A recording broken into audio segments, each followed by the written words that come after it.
Because we have to bring this up to temp. You're gonna hand me the spring, the darts, we're just mixing, okay? Got it. All right, let's go. No, not yet, not yet. Just wait, 1 second. Okay, the darts.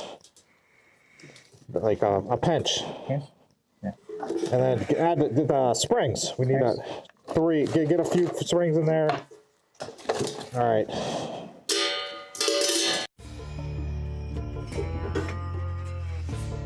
Yes!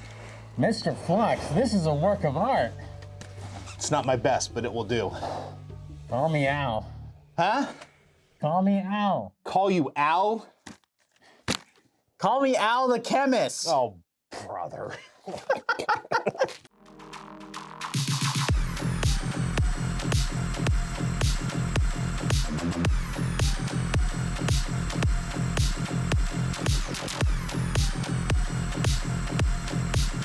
This is the Alchemist, designed by Silly Butts and sold by Added Darts. In a world where pump action springers are just everywhere, and it seems like every month there's a new one coming out, what does the Alchemist have that sets it apart from the rest? And that's what we aim to answer in today's video. Now, I do want to give a special thanks to Added Darts for sending in this blaster for review. And full disclaimer, we did not purchase this blaster. Now, when you go on to addeddarts.com to purchase an Alchemist, there are 4 spring options. The first is the 788 spring at 120 FPS. Next up is the Added Darts 5 kilogram spring, which is in our review model, which hits 144 FPS. Then there's the Added Darts 8K spring, which hits around 180 FPS. And finally is the K25F, hitting at 218 FPS. As you can clearly see, this blaster has a lot of different configurations. On the front of this blaster right here is the Silly Scar. This is a moderate, kind of an entry-level scar that does offer some pretty good accuracy, but there is some better options out there.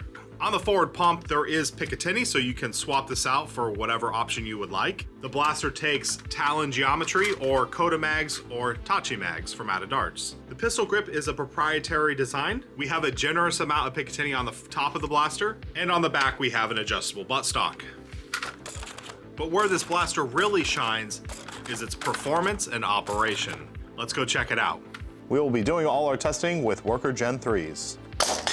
147, 146, 142, 147, and 142. That is perfect for 150 cap games, which we do a lot of here. Now for this next part, it was important for you to understand the chronograph numbers because this blaster has a special feature, and that is its ease of prime. This has one of the best primes I've felt. And in a blaster that shoots around 150 FPS, it's got very little to no prime. In fact, a small kid could actually prime this thing.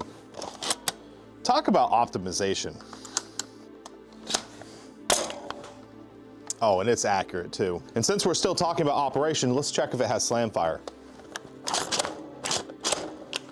It does not.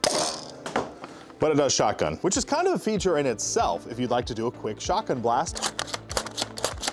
That's 3. I think optimally you'd want to do 2 darts at a time. In regards to operation, the last thing to mention is there is a skinny pusher in there. I really hope to see more and more of this, and I hope we move out of the dark ages of springers that don't utilize a skinny pusher. Bullseye. For the accuracy test, we are going to be using Worker Gen 3 heavyweight darts, also provided by Out of Darts. Little high.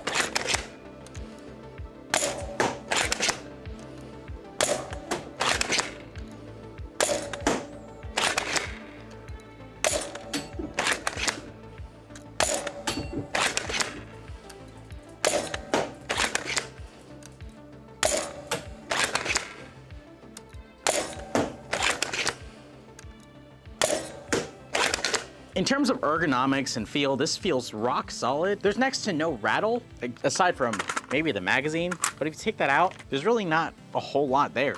When I first saw this, I thought it wouldn't be all that comfortable, but it's actually pretty robust, and it does, like I said, feel great in the hand. Though I feel like you almost need an optic for this, just because of how everything's shaped. And the stock is adjustable. You just loosen the screw on the bottom and then pull this little locking piece out. I think this is about as far as it can go, but for me, I think that's just about perfect. In terms of the skinny pusher that's on this blaster, it does seem like the barrel is a little bit tighter than most in terms of removing the magazine. With Kodas, it's not too bad, but if you get into things more like the Talons or the Stripe magazines, those are a little bit harder to pull out, and I've seen some stress marks on some of those magazines.